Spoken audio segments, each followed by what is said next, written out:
Pengajaran paling besar apa dia? Kerja dakwah adalah wajib.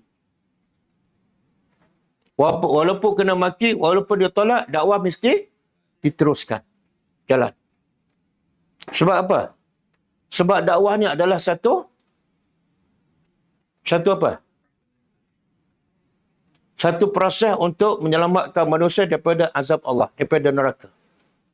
Orang jatuh parit, orang jatuh longkang, kita tolong. Orang nak masuk neraka, takkan kita tak tolong. Jadi dakwah wajib diteruskan, walaupun ada tentangan.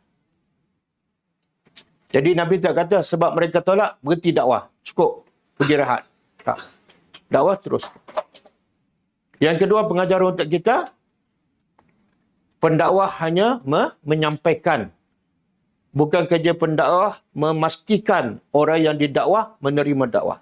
Bukan kerja pendakwah. Orang tak terima, sudah. Yang ketiga, jangan balas kejahatan orang dengan kejahatan. Orang maki, kita maki, kan? Dia tak belajar tadabbur, kita belajar tadabbur. Siapa lebih baik? Sepatut kita belajar tadabbur, akhlak kita lebih baik daripada orang.